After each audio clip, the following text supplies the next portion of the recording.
তিন দফা দাবিতে ইসলামী আন্দোলন বাংলাদেশের মহাসমাবেশ শুরু হয়েছে। আমরা সকাল থেকে দেখেছি ঐতিহাসিক সোহরাওয়ার্দী উদ্যানে সকাল থেকে মানুষ এবং ইসলামী আন্দোলন বাংলাদেশের নেতাকর্মীরা ব্যাপক ভিড় জমাচ্ছেন এবং গতকাল রাতেই কিন্তু তাদের দেখেছি যে দেশের বিভিন্ন প্রান্ত হতে তারা বিভিন্নভাবে কিন্তু এই ঐতিহাসিক সোহরাওয়ার্দী উদ্যানে তাদের মহাসমাবেশে পৌঁছেছেন। আমরা যেমনটি দেখেছি যে সকাল 10টা থেকে প্রথম পর্ব শুরু হওয়ার পরে ঐতিহাসিক সোহরাওয়ার্দী উদ্যান কানায় কানায় ভর্তি হয়ে গেছে এবং এখানে কিন্তু তাদের প্রথম পর্বের অনুষ্ঠান শুরু হয়েছে এবং প্রথম পর্বের অনুষ্ঠানে জেলা এবং মহানগরের নেতৃবৃন্দ বক্তব্য রাখছেন এবং সেখানে উপস্থিত রয়েছেন ইসলামী আন্দোলন বাংলাদেশের মহাসচিব, তিনি কিন্তু সকাল থেকে উপস্থিত রয়েছেন এবং আমরা জেনেছি যে তাদের সাথে কথা বলে যে দুপুর 2টা থেকে তাদের মূল পর্ব শুরু হবে এবং সেটি কিন্তু তাদের আমরা দেখানোর চেষ্টা করব। ওয়ালটন আবারও মিলিনিয়ার অফারে ওয়ালটন ফ্রিজ কিনে আপনিও হয়ে যেতে পারেন মিলিয়নিয়ার।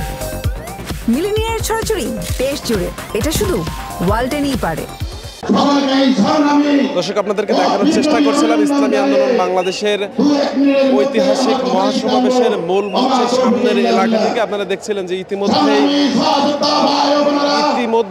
কিন্তু মহাসমাবেশের মঞ্চ থেকে শুরু করে আশেপাশের এলাকা কিন্তু কানায় কানায় পূর্ণ হয়ে গেছে এবং আপনারা দেখছিলেন যে ইসলামী আন্দোলন বাংলাদেশে ঘোষিত 3টি দফা দাবিতে তারা কিন্তু এই মহাসমাবেশে ডাক দিয়েছে। 3টি দফা দাবির মধ্যে কিন্তু তারা বলছেন যে প্রয়োজনীয় রাষ্ট্র সংস্কার, গণহত্যার বিচার এবং সংখ্যানুপাতিক পদ্ধতিতে তথা পিয়ার পদ্ধতিতে নির্বাচনের দাবিতে কিন্তু তারা এই মহাসমাবেশের ডাক দিয়েছেন।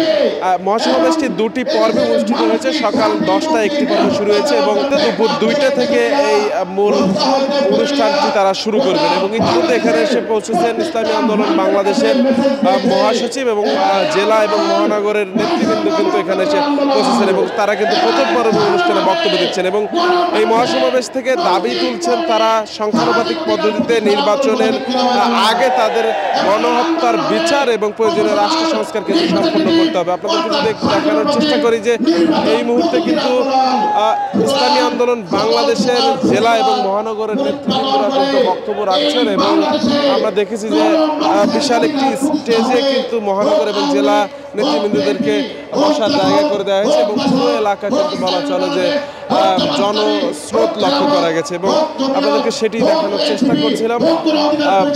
ইতিমধ্যেই আমরা দেখেছি ইসলামী আন্দোলন বাংলাদেশের বিভিন্ন জেলা এবং মহানগর নেতৃবৃন্দ কিন্তু বক্তব্য দিয়েছেন এবং তাদের বক্তব্যে তারা কিন্তু বলছিলেন যে প্রয়োজনীয় রাষ্ট্র সংস্কার, গণহত্যার বিচার এবং পিয়ার পদ্ধতির নির্বাচনের জোরালো দাবি তুলছেন।